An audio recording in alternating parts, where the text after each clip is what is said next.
La Primera Iglesia Bautista de Cumaná presenta Momento de Predicación. El púlpito de la Primera Iglesia Bautista de Cumaná. Un encuentro vital con la palabra de Dios. Dios bendiga a la Primera Iglesia Bautista de Cumaná.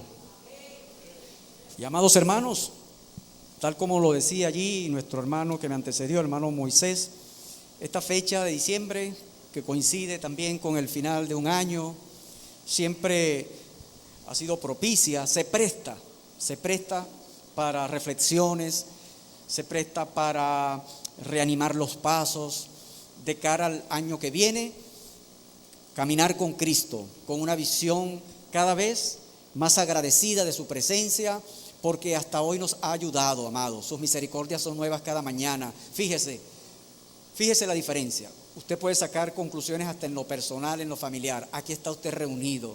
Ha sido voluntad del Señor. Dios ha querido darle primeramente la vida, que usted pueda seguir respirando en medio de esta pandemia global, para que todo lo que respira alabe al Señor.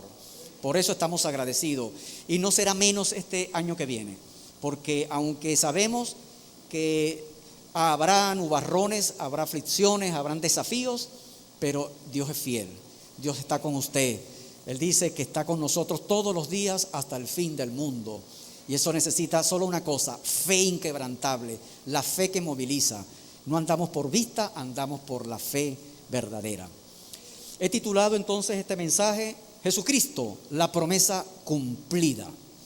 Y es que, como decíamos, el advenimiento del Mesías, que es la palabra hebrea con la cual se da nombre a la palabra ungido de Dios, a cumplir una misión, a cumplir un propósito.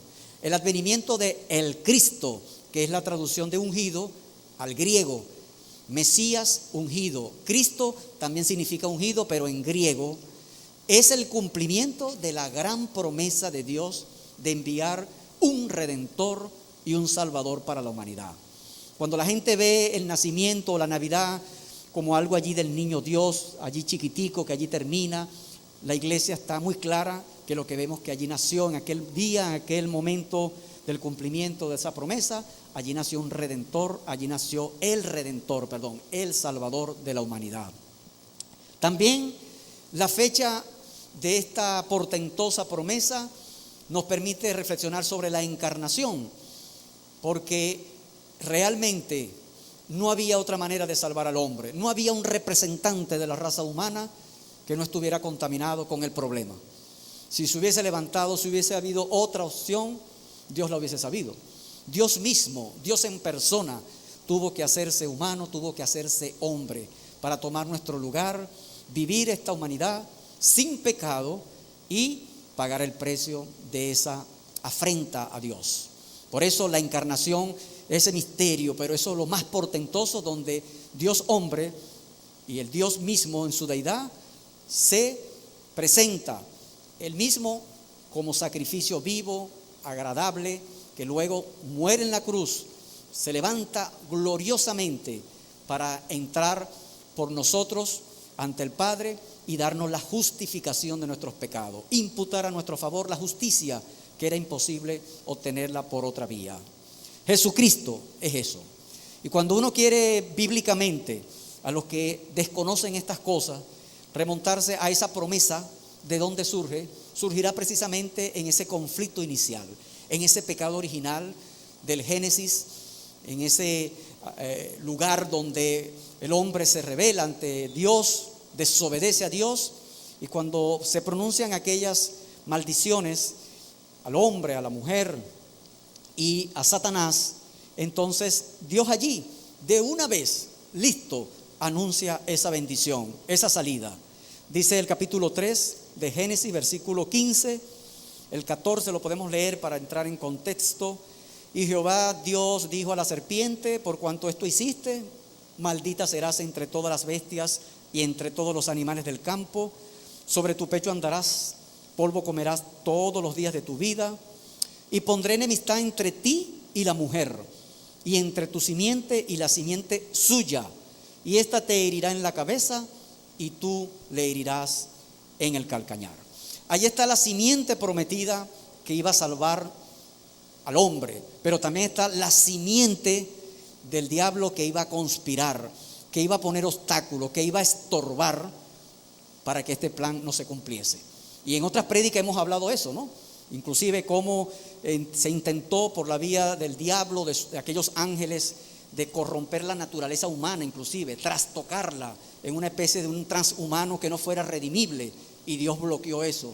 Como también esa persecución de Satanás, de que como él sabía de la simiente de la mujer estaba Jesús, cómo perseguir en la genealogía de tantas generaciones esa promesa, la cual Dios la va a ir decantando en distintos remanentes que apuntan luego hacia David, la casa de David, Isaí, David, y de ese tronco emergería el Mesías prometido. Entonces, por eso el Antiguo Testamento es de mucha convulsión, porque el cumplimiento de esta promesa, Satanás quiso en sus planes, por supuesto, por eso está vencido una y otra vez, atentar contra este plan redentor de nuestro Dios. En Gálatas capítulo 3, que es un pasaje también muy conocido de la carta de Pablo, allí el apóstol, retomando esa promesa que luego se le había dado a Abraham, en ti serán benditas, en tu simiente serán benditas todas las naciones de la tierra. En ese capítulo 3 de la carta a los Gálatas abre esto a los gentiles, nos abre a nosotros la promesa de salvación. Todas las naciones, usted, los que no habíamos nacido ni pensábamos todavía, estábamos incluidos en esta promesa de fe. El versículo 14 de Gálatas 3 dice: para que en Cristo Jesús la bendición de Abraham, vean esto, alcanzase, ¿a quién dice allí? A los gentiles, o sea, toda nación, toda lengua, toda cultura distinta de los hebreos. Ahí entran los cumaneses, ahí entra el argentino, ahí entra todo aquel que puede realmente por fe recibirla para salvación. Y dice, a fin de que por la fe, ahí está el tema, recibiésemos la promesa del Espíritu Santo. Jesucristo es la simiente prometida, hay que decirlo, listo. Ahora bien, a Abraham fueron hechas las promesas y a su simiente, no dice, y a las simientes, como si hablase de muchos, sino como de uno, y a tu simiente, la cual es, dígalo allí, hermano, con alegría, Cristo, el ungido, el Mesías.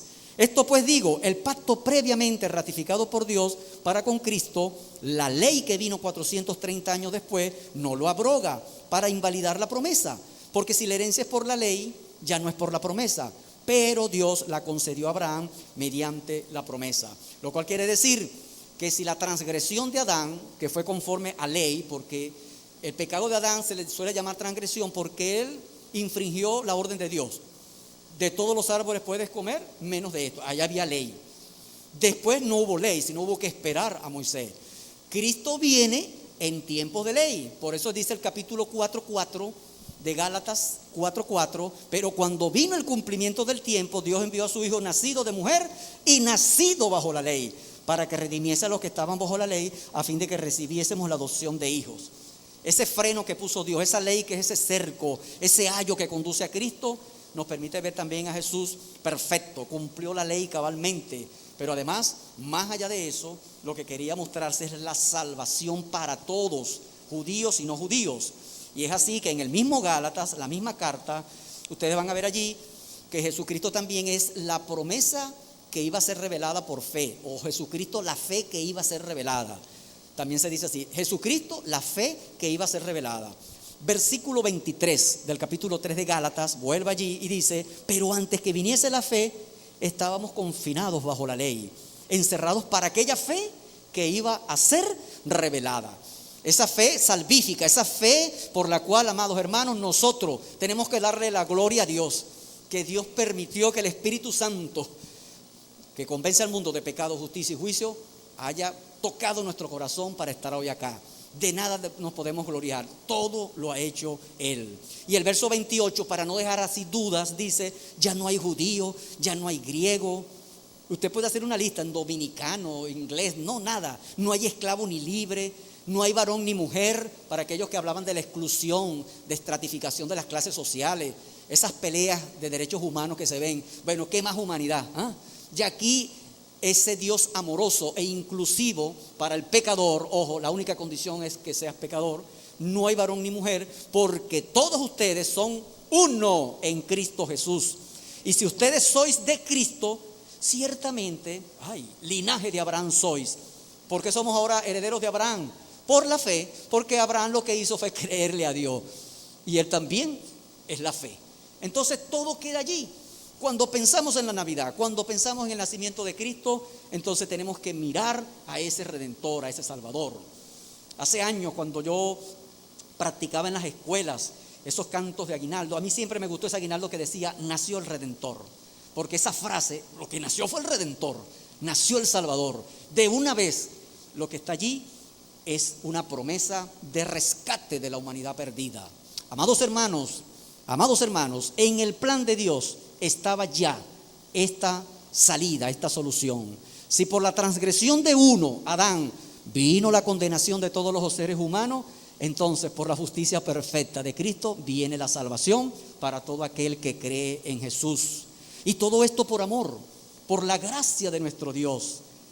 De modo que el significado de la Navidad, del nacimiento del Cristo, de esta encarnación, solo tiene verdadero sentido para aquellos a quienes Dios les ha permitido entender el cumplimiento de esta promesa redentora y salvadora. Qué belleza, porque Dios mismo, habiendo hablado, dice la palabra, en tiempos antiguos a través de profetas, Dios ha querido hablarnos en este tiempo a través de su Hijo. En el principio era el Verbo era con Dios y el Verbo era Dios. Y este Verbo habitó entre nosotros y vimos su gloria. Amén. Esta es la experiencia. Hizo tienda, hizo tabernáculo con nosotros. Todos los apóstoles allí, Pedro y Lucas, se esmeran en decir: lo tocamos, lo palpamos, lo vimos con nuestros propios ojos, como cuando queremos dejar sentado que no dudamos de que este es el Mesías prometido para su gloria y para su honra, amados. ¿Qué diferencia con el mundo que celebra una Navidad sin Cristo? Pareciera contradictorio. Una Navidad sin Cristo porque Cristo no tiene la centralidad, que es lo fundamental, la centralidad. Y hemos puesto todo eso que forma parte de lo que yo llamo la quincallería de la parafernalia decembrina, donde entra que si el arbolito, las luces, las guirnaldas y otras cosas que parecieran ocupar la mente y la atención a veces de los niños, el Papá Noel, Santa Claus, el espíritu de la Navidad, abriéndole la puerta al espíritu de la Navidad. Cuidado que se te mete otra cosa cuando abras la puerta de eso, ¿oíste? Yo te lo digo, en vez de abrir el corazón a Jesucristo, quien vive y reina. Todo eso es contradictorio, pero forma parte de los ataques del enemigo, de querer siempre desviar la atención, de que la gente ocupe la mente en lo que no es y procurar de alguna forma alejarlos, distraerlos en el goce momentáneo. Comentaba en el primer culto que hay una canción muy popular de una orquesta venezolana que dice en uno de los coros: Navidad que vuelve, tradición del año, unos van alegres y otros van llorando. Hay quien tiene todo lo que puede y sus navidades son alegres, pero hay gente muy pobre que no tiene nada, son los que prefieren que nunca llegara. Es una imagen patética, es una gran exclusión, ¿verdad? Y eso que no estamos contradiciendo la celebración que usted pueda compartir, la fe se muestra en obra, pero es cómo se reduce ese significado a ese hecho. No hay gozo en saber que hay un Salvador, que todo lo que usted puede recibir ahora para alimentar su vientre, para alimentar su corazón, eso es temporal. Debe pensar su mirada puesta en esa salvación eterna de su alma, de su corazón y de aquellos que en su familia necesitan alcanzar esta promesa. Y es así, amados, que quisiera comentar 4 elementos importantes recordatorios de esta fecha. El primer elemento, los voy a mencionar así los 4 para que los tengamos en aprehensión. El primero, la Navidad histórica y divina es el cumplimiento de lo imposible. O sea, esto es imposible para nosotros, creo, pero para Dios nada es imposible. El segundo, el nacimiento de Cristo es la promesa que trae consolación, es el cumplimiento de la promesa que trae consolación. Tercero, el nacimiento de Cristo es el cumplimiento de la promesa que pone a prueba los corazones. Y por último, el nacimiento de Jesucristo es el cumplimiento de la promesa que debe ser comunicada, que debe ser proclamada, que debe ser anunciada. Allí voy a ubicar los elementos de este mensaje y vamos al Evangelio de Lucas, que como Lucas dice que es médico y entonces quiere poner todo al dedillo, así le escribe a Teófilo, dice: me he puesto a investigar con detalle, Teófilo, todo, para ponerlo allí por orden. No es que estaba dudando de los otros evangelios, ojo, no. Él quería, el Señor lo llevó a relatarlo como el Espíritu Santo lo guió. Y entonces allí están los pasajes que vamos a considerar.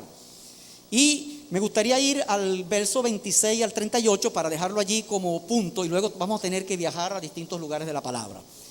Dice el verso 26 del capítulo 1 de Lucas así: al sexto mes, el ángel Gabriel fue enviado por Dios a una ciudad de Galilea llamada Nazaret, a una virgen desposada con un varón que se llamaba José, de la casa de David, y el nombre de la virgen era María.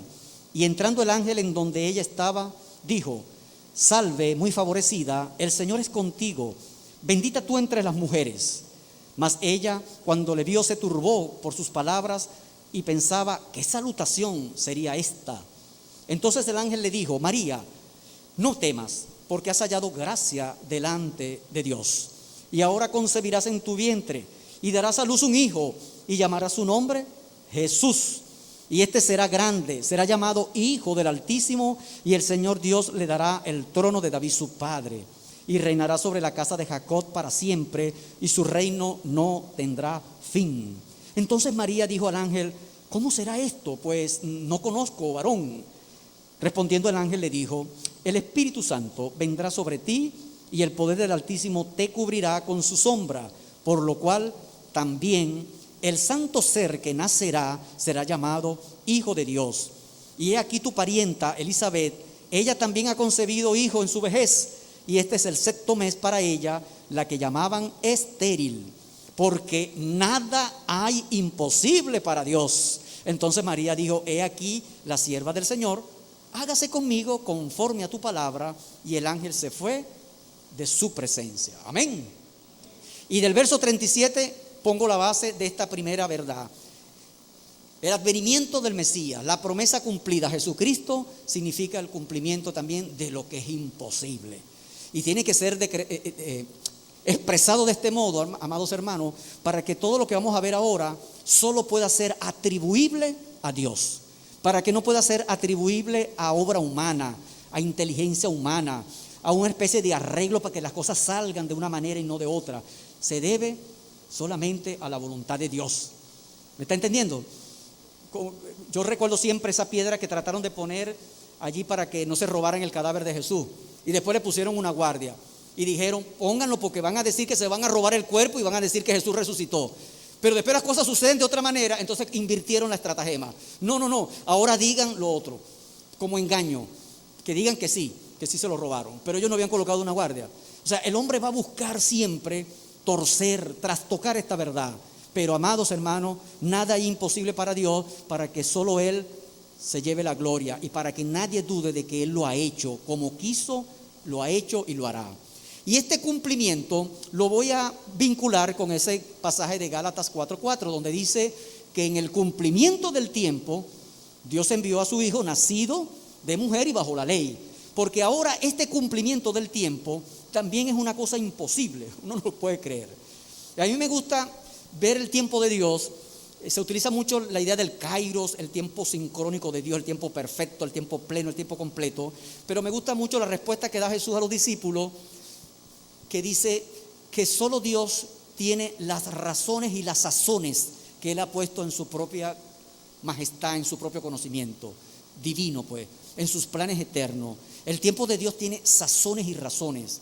Y como si hiciéramos un corte transversal en una torta, que usted la ha hecho de varios colores, cuando usted la corta transversalmente, vamos a ver las capas en las cuales las profecías de Dios, el tiempo profético de Dios, articula la voluntad divina con el movimiento de la historia, con el devenir de una nación y también con la intimidad hasta de una familia, hasta de aquello que pudiera estar en ese momento pasando desapercibido, pero se está escribiendo la historia. En ese momento se está escribiendo la historia profética, se está haciendo profecía, pero está también tocando la familia.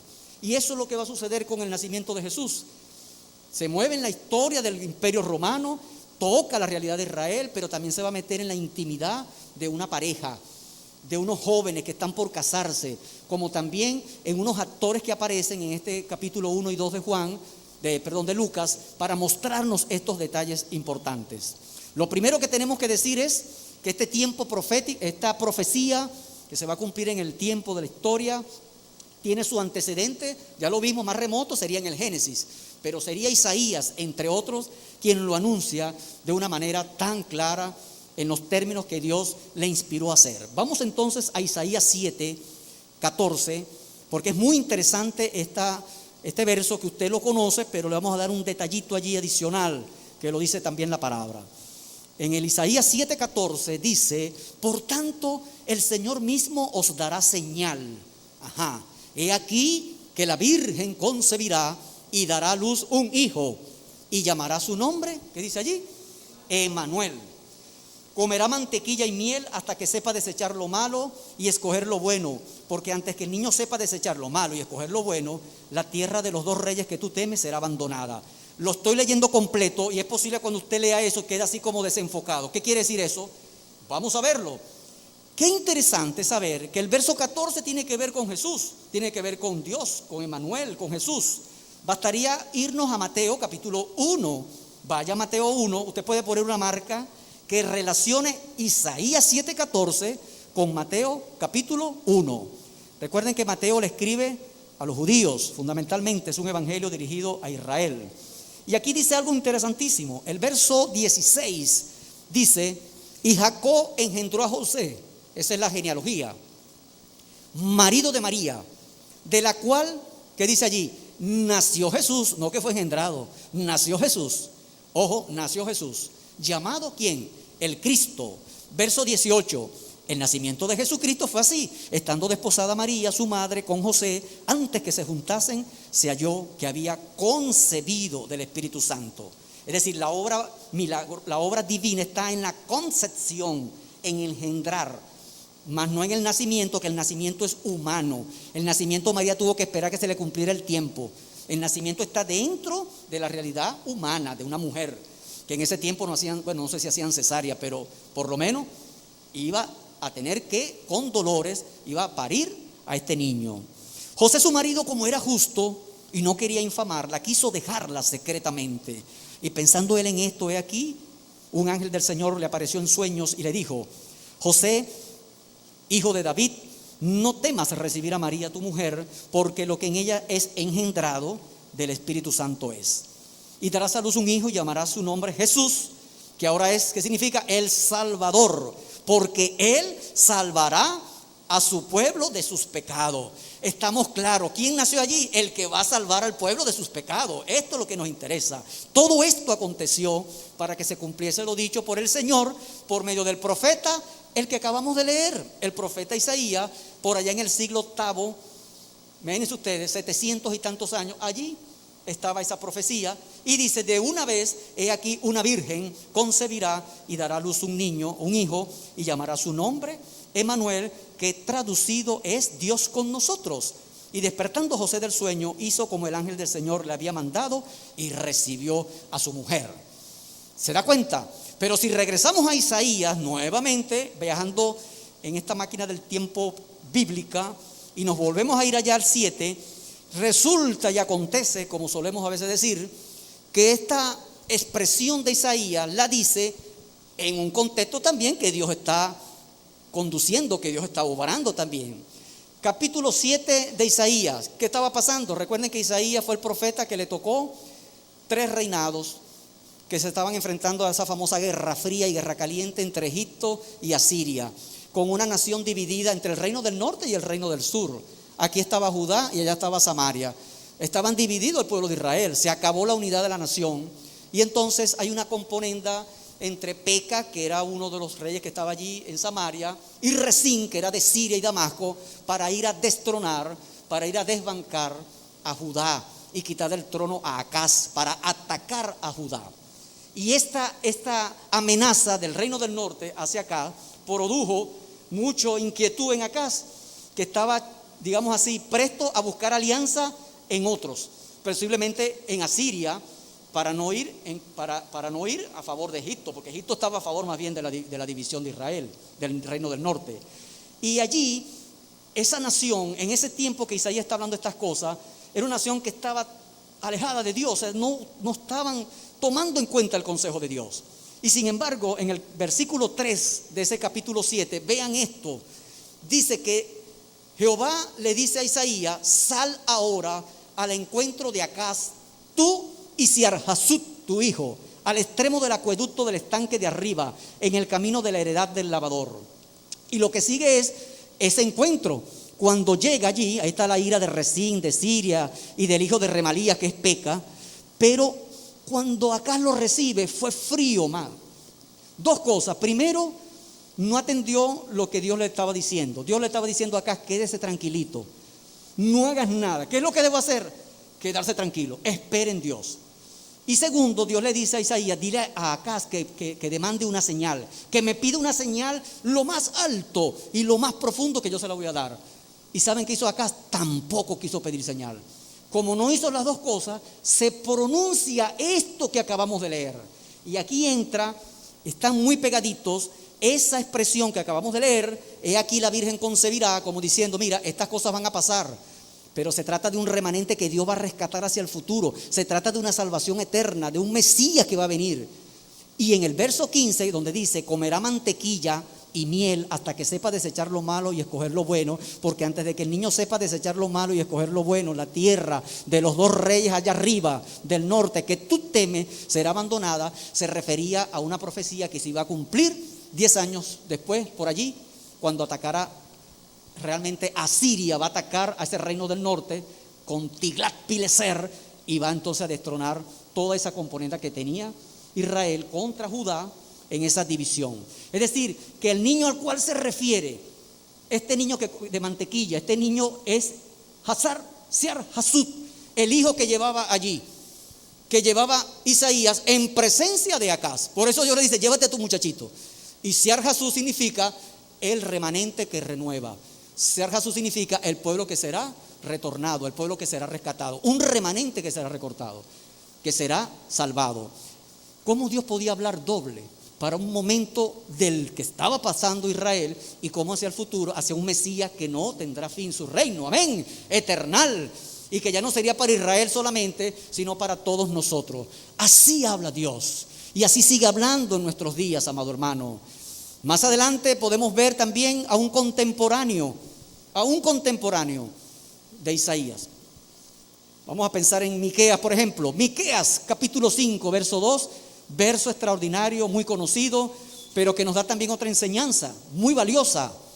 Pero tú, Belén, Miqueas 5, 2, pero tú, Belén, Efrata, pequeña para estar entre las familias de Judá, de ti me saldrá el que será el Señor en Israel, y sus salidas son desde el principio, desde los días de, ¿qué dice allí? De la eternidad. Amén. Fíjense ustedes, esta palabra que ahora pronuncia Miqueas nos habla no solo del Señor y Redentor, sino de la encarnación, de Dios haciéndose hombre.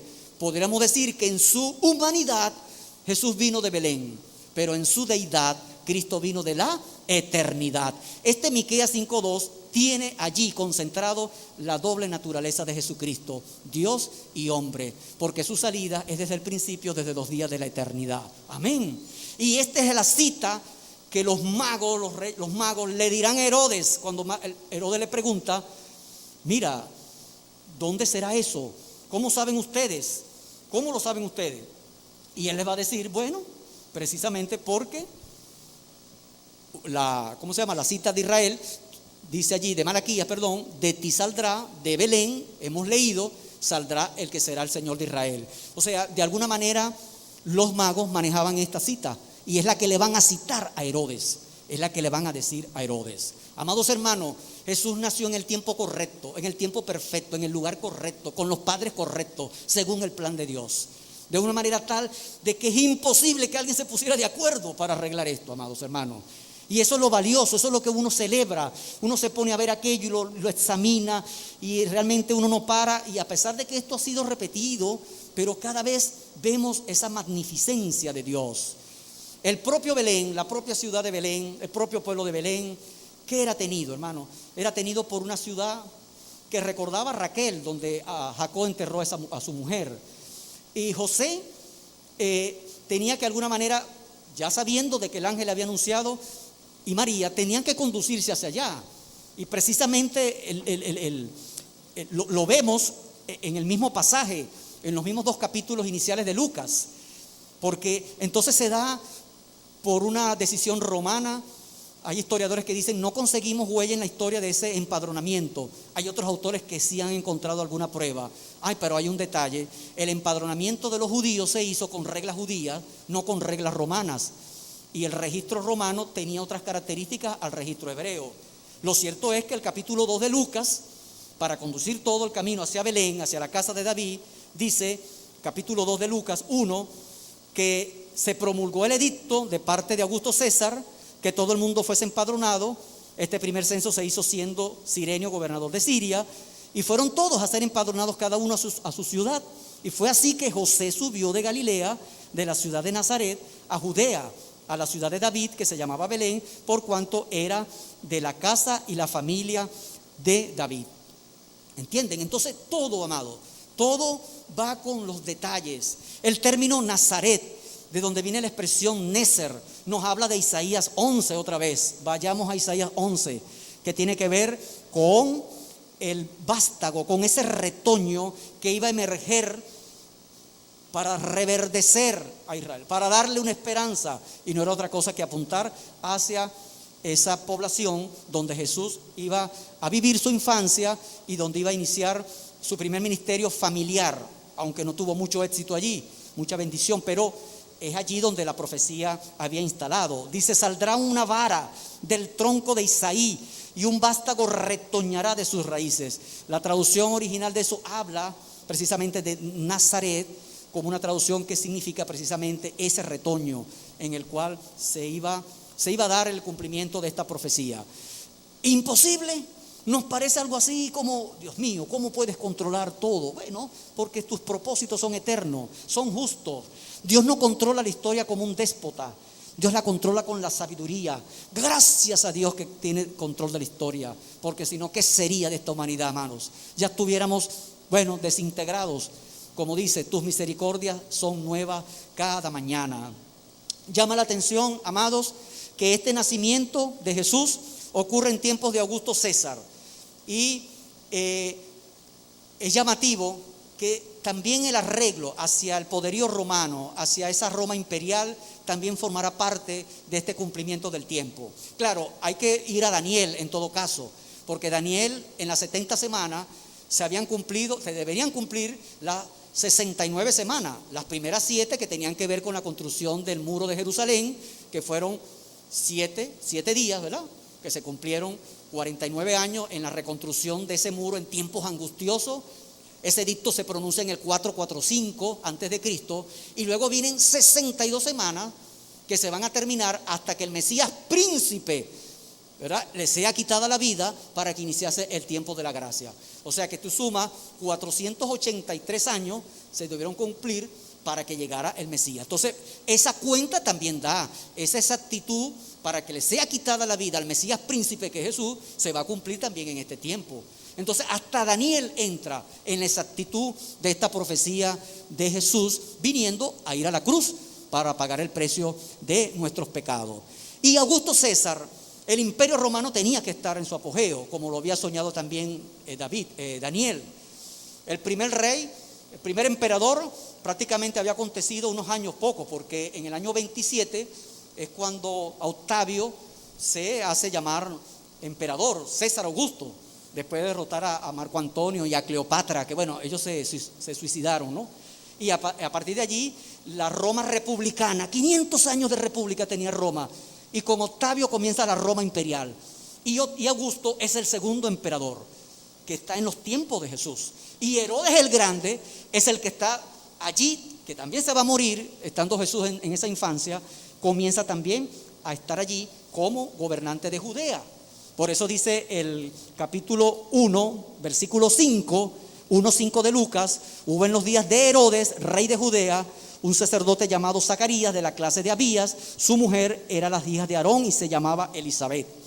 Esto introduce la historia nacional de Israel, la macrohistoria de los imperios de entonces, ahora con la intimidad de lo que va a ocurrir en este nacimiento con los grandes protagonistas que van a estar allí precediendo este nacimiento y tomando el mensaje que Dios ha dado. Pero esta verdad hay que recalcarla. El nacimiento de Cristo, el advenimiento de Cristo es el cumplimiento de lo que parece imposible. No hay casualidad, nada es un azar, nada es un accidente, porque para Dios todo entra en su propósito, como dice Lucas 1:37. Pero otra expresión de que nada es imposible para Dios la encontramos también en Lucas 18, a propósito de la pregunta de los discípulos: ¿y quién va a ser salvo? Cuando Jesús responde que es más fácil entrar un camello por el ojo de una puerta o de una estrechez que un rico al reino de los cielos. Los judíos dicen, los discípulos dicen, entonces nadie va a ser salvo. Jesús va a responder allí: lo que es imposible para los hombres es posible para Dios. Es decir, para Dios nada es imposible. Si tú tienes un amigo, tienes un hijo rebelde, si hay cosas que te parecen que aquella persona jamás va a llegar a Cristo, cuidado, nada es imposible para Dios según su voluntad. Él puede hacer las cosas que tú ni yo estamos pensando. Dios es grande y misericordioso. Pero también lo podemos ubicar, este cumplimiento de lo imposible, en Romanos 8:3. En Romanos 8:3, esta verdad de lo imposible. Romanos 8:3 dice la palabra. Romanos 8:3 dice: porque lo que era imposible para la ley, por cuanto era débil por la carne, Dios, enviando a su Hijo en semejanza de carne de pecado, y a causa del pecado, condenó al pecado en la carne. Amén. Este es otro imposible. Era imposible, también Dios lo hizo para redención perfecta, para nuestro rescate. Y esta es la fe. Esta es la fe en la cual nosotros hemos creído. Esta es la fe verdadera que reconoce este sacrificio redentor de nuestro Señor. Entonces, esta primera verdad nos habla de esto, amado. El nacimiento de Cristo es el cumplimiento de lo imposible. De lo imposible, de este arreglo de la realidad histórica mundial del entonces, de la nación de Israel, pero también de la intimidad familiar, que ahora vamos a hablar y vamos a entrar en ello, de los actores que comienzan a aparecer en esta escena. Y es así que entro entonces en esta segunda verdad. El nacimiento de Cristo es el cumplimiento también que trae, es el cumplimiento de la promesa que trae verdadera consolación. Y eso lo vamos a encontrar en Lucas 2:32. ¿Qué dice allí? Lucas 2:25, Lucas 2:25 al 32, pero me quiero enfatizar el 32, el 25. Lucas 2:25 dice: y he aquí, había en Jerusalén un hombre llamado Simeón, y este hombre justo y piadoso esperaba la consolación de Israel, y el Espíritu Santo estaba sobre él. Amén. La consolación. Amados, Cristo vino al mundo, pero también vino a traer verdadera consolación. Y uno piensa en la realidad política, en la sociedad de entonces, en el pueblo subyugado por el Imperio Romano, pero en medio de esto el Espíritu Santo revela a Simeón la verdadera significación que esto tiene. Dice que Simeón era un hombre justo, era piadoso y esperaba la consolación de Israel en términos del Mesías prometido. Y esa consolación solo era posible si él revisaba la palabra. Estando en el templo había escuchado las profecías y era creyendo a la profecía que Isaías, que Daniel inclusive, y que Miqueas había pronunciado. Dios es el único consolador. Consolación de Israel habla Isaías en el 41. En Isaías 61:2, donde Jesús cita ese pasaje allá en Lucas 4:18, donde dice: el Espíritu de Dios está sobre mí y me ha enviado a dar las buenas nuevas, a dar libertad a los cautivos. También dice allí que a consolar a todos los enlutados. La palabra consolación es fundamental en este advenimiento del Mesías. Y es tan así que Jesús, cuando cumple su ministerio y va a partir, él mismo dirá: no os dejaré solo, sino que les daré también, os dejaré otro consolador, ¿verdad? De la misma clase, de su misma naturaleza. Amados hermanos, esta palabra es clave. El pueblo de Israel necesitaba un consuelo, y nosotros, cuando sabemos de la venida de Jesús, de esa primera venida de Cristo encarnado, Con ese propósito hemos recibido la verdadera consolación eterna, la verdadera consolación que nos da, que incluso la muerte no la puede quitar. Porque aun cuando despedimos a un ser amado, porque se nos va, produce dolor, produce tristeza, pero cuando ha recibido a Jesús, tiene verdadera consolación eterna, amados hermanos. Esta es la obra de consolación a la cual se refería Simeón, y por lo cual en el verso 29 dice: ahora, Señor, despide a tu siervo en paz, conforme a tu palabra. Es decir, ya me puedo morir tranquilo, ya me puedo ir, porque mis ojos han visto el Salvador. Ya lo que yo, listo, ya me puedo ir en paz. Chao, hasta la vista, porque había creído en el Redentor eterno. Sabía que había vida prometida en salvación, en justificación, después aún de la muerte. Y Cristo pagó el pecado de todos los que estaban antes y después, para darle a esos justos la promesa de salvación. Esto es hermoso. Yo rogaré al Padre y os dará otro consolador para que esté con vosotros para siempre. Hubo consolación también en Zacarías. Si usted va al capítulo 1 otra vez de Lucas, este Zacarías era un hombre justo también, pero entonces tenía un problemita. Él estaba orando porque quería tener un bebé, quería tener un niño con Elizabeth, y no habían sido bendecidos, y había eso por allí, y él oraba, y estaban pasando los años, y ocurre también algo que parece imposible, y ocurre también una consolación, porque dice la palabra en el verso 7: no tenían hijo porque Elizabeth era estéril y ambos eran de edad avanzada. Pero luego, cuando él va a ofrecer el incienso, que le tocó ir allí, dice: estando a la derecha del altar del incienso, verso 11, verso 12 dice: y se turbó Zacarías al verle, y le sobrecogió temor. Pero el ángel le dijo: Zacarías, no temas, porque tu oración ha sido oída, y tu mujer Elizabeth te dará a luz un hijo, y llamará su nombre Juan, y tendrás gozo y alegría, y muchos se regocijarán de su nacimiento, serán consolados. Y vean ustedes qué promesa tan bella que se va a cumplir en el profeta Juan el Bautista, que como ya sabemos es el que abre el camino, ¿verdad? El heraldo que anuncia la venida del Cordero de Dios que quita el pecado del mundo. Entonces, la venida de Cristo tenía que ver con la consolación. Hizo milagros, hizo obra portentosa que mostraba esa obra del Señor. Y amados hermanos, ¿quedó eso allí? No. Porque aún Apocalipsis 7:17, Apocalipsis 21:4 dice que el Señor enjugará toda lágrima y todos serán consolados. Aquellos que van a pasar por la gran tribulación y van a tener que entregar sus vidas para no negar a Jesús, también sus vestiduras recibirán consolación del mismo Dios, del Cordero de Dios inmolado, que va a sojuzgar todas esas lágrimas, la va a enjugar para darnos esa promesa consoladora. Romanos 15:4-5 dice: estas cosas han sido escritas para ustedes, para nosotros que hemos alcanzado estos siglos, para que por la paciencia y la consolación de las Escrituras tengamos ¿qué? Esperanza. Eso es lo que dice Romanos 15:4-5. Que estas cosas fueron escritas para nosotros, para que por medio de la paciencia y la consolación de la palabra tengamos esperanza. Entonces, el nacimiento de Jesús es consolación verdadera para aquella familia que en este año han perdido un ser querido, que tal vez la Navidad está un poco amarga porque tienen la tristeza, tienen algún luto. Esta palabra es salvadora. Para usted que me está escuchando, que no ha recibido la palabra, el Señor Jesús trajo consolación en aquel tiempo y la sigue dando hoy. Pero no es una consolación temporal, es la consolación eterna, es la consolación que tiene que ver con el fin último, que es la salvación de tu alma para la eternidad. Y amados hermanos, la tercera verdad es que el nacimiento de Cristo es el cumplimiento de una promesa que pone a prueba el corazón de los seres humanos. Porque a pesar de que nos estamos deleitando con esto, no se crea, Jesús enfrentó muchos rechazos a la obra, a esa maravilla de lo que estaba ocurriendo allí. Enfrentaría también el rechazo. Vaya al verso 34 del capítulo 2 de Lucas. ¿Qué dice Lucas 2:34? Dice: y los bendijo Simeón y dijo a su madre María estas palabras. Escúchame, María.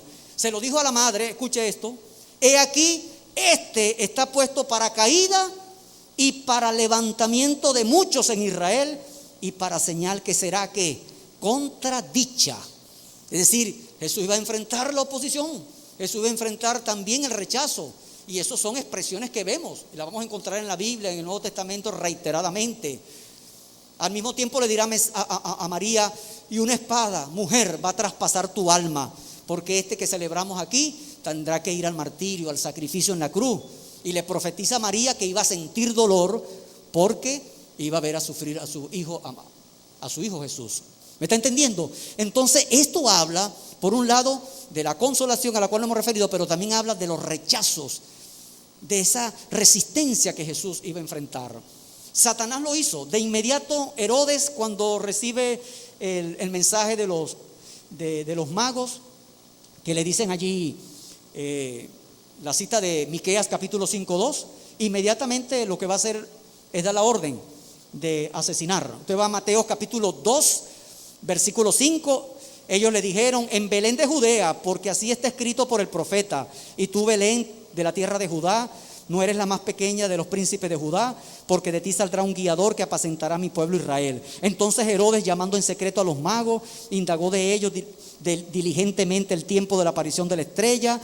Esa historia continúa, pero en el verso 16 dice: Herodes entonces, cuando se vio burlado por los magos, se enojó mucho y mandó a matar a todos los niños menores de 2 años que había en Belén y en todos sus alrededores. Se cumplió la profecía, aquella que está en Jeremías 3:15. Voz fue oída en Ramá, grande lamentación, lloro, gemido, Raquel que llora a sus hijos y no quiso ser consolada porque perecieron. Estamos hablando de esto que va a emerger ahora, un rechazo, la oposición del anticristo, del espíritu del anticristo que atraviesa esta historia, está allí para conspirar, para intentar trastocar el plan de Dios. Y este Herodes, que no tenía un buen prontuario, déjenme decirle que este Herodes el grande, que va a morir, no le tomó ningún prurito asesinar a su propia mujer. Alejandro y Aristóbulo, que son 2 hijos, los mandó a liquidar. Si él veía que conspiraban contra el trono, era mamá, papá, mandaba a matar a quien sea. Por eso Octavio decía que era preferible ser el cerdo, el cochino, el cerdo de Herodes, que el hijo, porque el cerdo tenía más oportunidades de vivir. Aunque si lo dejaban para un sábado, a lo mejor no vivía tanto, ¿no? Para un sábado así, para un sancocho, ¿no? Pero el cerdo, un cochino, tenía más posibilidades de vivir en la casa de Herodes que un hijo, porque conspiraba, todo era eso. Y eso sucedió. Por eso emprenden la huida hacia Egipto, ya lo sabemos. No es que van hacia los egipcios, sino a judíos que vivían en Egipto en medio de la dispersión. Y allí le ofrecieron alojamiento. Cuando intentan regresar, el ángel le dice no, porque ya había muerto este Herodes el Grande. Pero entonces quedaron los 3 hijos de Herodes el Grande. Herodes Antipa: tú te vas a ir para Galilea y vas a estar en esa zona, Galilea y Perea. Herodes Antipa. Arquelao, el hermano mayor, lo dejaron en Judea y Samaria. Y Arquelao hizo barbaridades, asesinó a 3,000 judíos. Lo que Arquelao prometía no era una buena. El ángel dijo: váyanse entonces, ¿para dónde? Para Nazaret, Galilea, territorio de Herodes Antipas. Y es por eso que la historia se va hacia allá. Se va hacia esa historia del ministerio de Jesús, luego a Capernaum. Y bueno, el rechazo entonces de los de Nazaret. ¿De Nazaret podrá salir algo bueno?, dirán. ¿Qué es eso? Este no es el hijo de José y María, chicos. La gente comienza a verlo de esa manera. Y si alguna vez usted se pregunta, ¿cuándo Cristo se asombró? ¿Cuándo Cristo tuvo así un asombro? El Hijo de Dios. Vamos a asombrar a Jesús. Vamos a asombrarlo. Lo va a conseguir en Marcos capítulo 6 del 1 al 6. Jesús dice: y se asombró Jesús de la incredulidad de su propia gente. Si alguna vez Cristo se asombró, fue por la incredulidad de los suyos. Y por eso Juan dice en el evangelio de él, en 1, 11, 12: a los suyos fue y los suyos no lo recibieron. Pero los que creen en su nombre, aleluya, les ha dado potestad de ser hechos hijos de Dios, amén. Y es usted, somos nosotros, amados hermanos. Y Dios quiere darte esa adopción de hijo suyo, porque allá no lo recibieron, como hoy tampoco lo reciben. La gente rechaza este mensaje, le dice para más tarde: no, ahorita no estoy preparado, porque los hombres no quieren venir a la luz para que sus obras sean expuestas a la luz admirable que es Cristo Jesús. Sus obras son malas, como dice la palabra del Señor.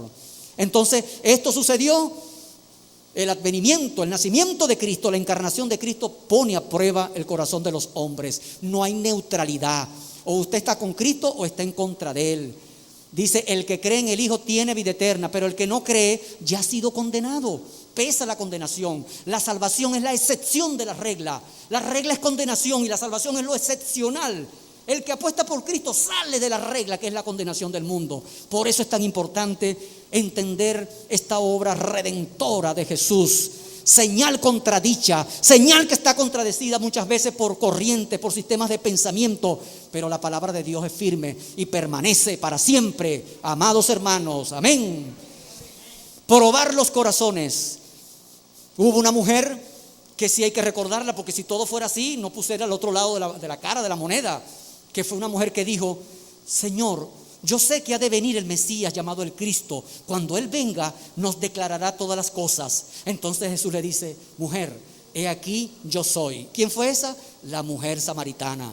¿Y qué hizo la mujer samaritana? Con ese corazón transformado, fue a predicar el evangelio a los suyos en aquella comunidad. Sí ha habido gente que ha abierto el corazón a Cristo. Amados, el nacimiento de Jesucristo, su vida, su ministerio redentor, pone a prueba todos los días el corazón de los hombres.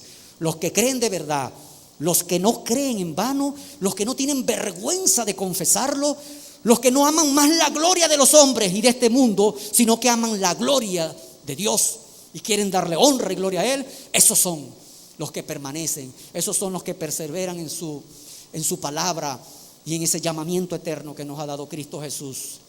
Última verdad, amados: el nacimiento de Cristo es el cumplimiento de una fiel promesa que debe ser anunciada, que debe ser proclamada. Y eso lo vamos a encontrar allí con otra mujer, otra protagonista que aparece en esta escena, que se llama Ana. ¿Qué dice esto? Ana dice, versículo 38 de Lucas 2, esta, presentándose en la misma hora. Cualquiera va a decir, qué casualidad. No es casualidad, hermano. Simeón estaba en el templo y ahora llega Ana también a orar. Y esta mujer nos enseña esta verdad. Presentándose en la misma hora, daba gracias a Dios y hablaba del niño a todos los que esperaban la redención en Jerusalén. Hable de Jesús, proclame su nombre. El mejor regalo que podemos dar es hablar de este Jesús que fue el Redentor. Jesús, porque Él salvará al pueblo de sus pecados. Y vean algo importantísimo: se habían cumplido 8 días y María y José tenían que ir primero a circuncidar a Jesús, y después había que esperar 40 días otra vez para ir de nuevo para ofrecer las ofrendas de purificación. Eso lo ve usted en el 21 y en el 22. Fue cuando se cumplieron los días de la purificación, conforme a la ley de Moisés, que ellos van a Jerusalén, y por eso están ahora en el templo donde estaba Simeón y donde aparece Ana. Hay 2 Ana que se mencionan en la Biblia, y las 2 Ana hablan del Mesías. Es interesantísimo, las 2. Aquella Ana ni se imaginaba que estaba hablando del Mesías, porque aquella Ana era estéril y tuvo un bebé. Y cuando usted vaya a Primera de Samuel, ella empieza a cantar. Le dio por cantar, porque imagínese, celebrar que ya había sido quitada esa esterilidad. Y en el verso 10 de ese cántico de Ana, dice ella, 1:10, 2:10, Primera de Samuel 2:10, Primero de Samuel 2:10, delante de Jehová serán quebrantados sus adversarios, y sobre ellos tronará desde los cielos. Jehová juzgará los confines de la tierra, dará poder a su rey, con mayúscula, y exaltará el poderío de su, ¿qué dice allí, amados hermanos? Ungido. ¿Y eso qué significa? Mesías en hebreo y Cristo en griego. Estaba hablando de Jesús. ¡Ay, Dios querido! ¿Cómo podía suceder eso? Y nosotros nos vamos en la historia a correr la Biblia para acá, y exactamente eso es lo que se cumple, amados hermanos. Solo Dios puede hacer esto para anunciar la grandeza, para anunciar el portento de lo que Él quiere que nosotros comuniquemos. Los ángeles dicen, doy nuevas de gran gozo. Hoy tenemos que dar nuevas de gran gozo en medio de la tristeza o en medio de las precariedades o en medio del goce del mundo. Tenemos que anunciar con gran gozo las nuevas de salvación, es decir, el evangelio. Jesús nació en un pesebre, y a veces también eso es un símbolo, un significado de su humildad. Se humilló a sí mismo, haciéndose semejante a nosotros. Pero también ese pesebre, ese lugar donde María y José encontraron, habla del cordero. Jesús también es el cordero. María parió un corderito, pues un cordero que sería inmolado Y por eso está en ese pesebre donde los corderos comían la paja. Allí estaba ese cordero ahora. Jesús visto como un cordero en ese establo. Allí estaba Él. El nacimiento de Jesús es una alabanza que proclama la gloria de Dios. Por eso cantamos. Eso también es anuncio. Gloria a Dios en las alturas y en la tierra paz, buena voluntad para con los hombres. Ese es el anuncio que dieron los ángeles. Ese es el anuncio evangélico que hacemos nosotros, porque ya se consumó su obra. Si los ángeles pudieron llegar hasta allí, nosotros fuimos más allá de los ángeles. Por eso que los ángeles no predicaron, les fue quitado el privilegio de predicar el evangelio, porque ellos llegaron hasta allí. Cosas que anhelan decir los ángeles, lo tiene usted, amados hermanos, el privilegio de decir que ese niño, esas manitos, esas tiernas manos serían clavadas en una cruz, derramaría su sangre por nuestros pecados, luego sería sepultado y al tercer día se levantaría victorioso. Esa es la buena nueva, esa es la salvación que nosotros predicamos, esa es la alabanza que los ángeles no pudieron cantar, pero nosotros sí. Ese es el misterio de Dios, amén, que ha sido revelado. Vinieron y lo hallaron y lo dieron a conocer como los pastores. Nosotros también debemos darlo a conocer.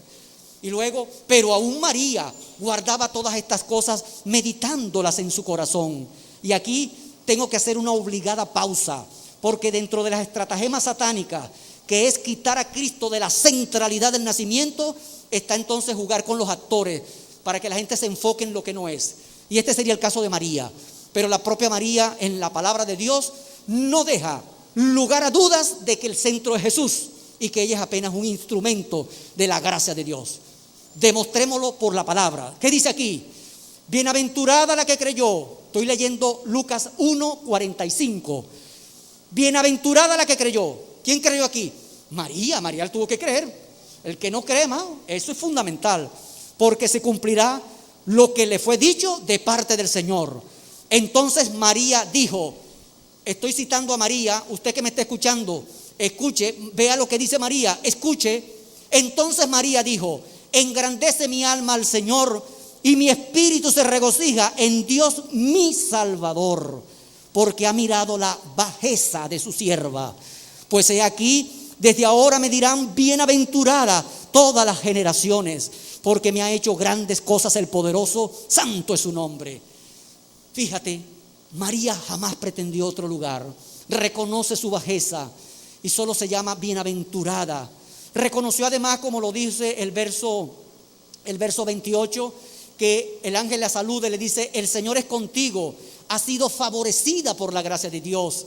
La gracia delante de Dios está contigo, pero la gracia de Dios está delante también de todos nosotros. La gracia es contigo, hermano. La gracia es contigo, pecador, que el Señor quiere que te arrepientas de tus pecados. Y si María se llamó bienaventurada, feliz quiere decir eso, Jesús todavía lo aclara, porque en Lucas 11 una mujer quiere poner a María en primer lugar. ¿Y qué dice Jesús? En Lucas 11:27, mientras él decía estas cosas, una mujer de entre la multitud levantó la voz y le dijo, bienaventurado el vientre que te trajo y los senos que mamaste. Y él dijo, antes, bienaventurados los que oyen la palabra de Dios y la hacen, amados hermanos. Gloria a Dios. Usted es más bienaventurado que María cuando hace la palabra de Dios. Somos más bienaventurados que María cuando oímos y lo ponemos por obra. Si no, no hay bienaventuranza. Esa es la mayor bienaventuranza que tenemos. Y no puede ser María ocupando un lugar que no le pertenece. De ella jamás salió esa pretensión, si no lo ha hecho el ser humano, amados hermanos. Y esto hay que tenerlo claro. Daba gracias a Dios, hablaba del niño, se dio a conocer esta figura muy clara en el evangelio, amados hermanos. ¿Cómo es posible callarlo? Jesucristo, la fiel promesa de salvación cumplida, Navidad histórica y divina, la encarnación de Dios. Hemos visto estos 4 aspectos: el cumplimiento de lo imposible, el cumplimiento que trae verdadera consolación, el cumplimiento que pone a prueba los corazones de los hombres, el cumplimiento de la fiel promesa salvadora que debe ser proclamada para dar gloria al Señor. Amados, si la profecía con respecto a la primera venida de Cristo se cumplió de una manera tan admirable, ¿cómo se podría dudar de la exactitud de los sucesos y del tiempo anunciado para esta última etapa que estamos viviendo nosotros, para lo que nos viene? ¿Seríamos capaces de dudar entonces de estas corrientes, de estos tiempos peligrosos que estamos viviendo, de los acontecimientos que están por darse en la historia de la humanidad. ¿Vamos a dudar de eso? Si esto se cumplió también. Esto es lo que hay que decir. Esto es palabra del Señor. En el mundo terrenal, en este mundo humano, toda promesa que el hombre haga es una promesa incierta. Siempre tendrá un error. Ningún ser humano puede prometer algo de manera absoluta. Por íntegro que sea ese ser humano, esa persona, no puede asegurar absolutamente lo que promete. Las promesas son para cumplirse en el futuro, y tampoco el hombre tiene control del futuro. ¿Qué va a saber lo que va a pasar? Hasta haciendo la promesa, al otro día se muere y no puede cumplirla. Las circunstancias pueden cambiar sin que podamos hacer algo por impedirla. Solo Dios puede hacer promesas totalmente confiables, porque es eterno, porque es verdadero, porque es todopoderoso. Él cumplió su promesa de enviar a su Hijo Jesucristo. Dios es fiel y por eso quiere cumplirla contigo. Cuando lo recibas, cuando decidas caminar con Él, todo aquel que en Él creyere no será avergonzado. Todas las promesas en Dios son sí, amén, como dice allá 2 de Corintios, son sí, amén, para la gloria de su nombre. Esto nos debe animar para que este nacimiento, para que este hecho sea proclamado, para que sea el regalo que podamos llevar siempre en nuestra familia, para que sea el momento de diciembre, enero, febrero, todos los meses del año, anunciar al que vive y reina por los siglos de los siglos. Amén.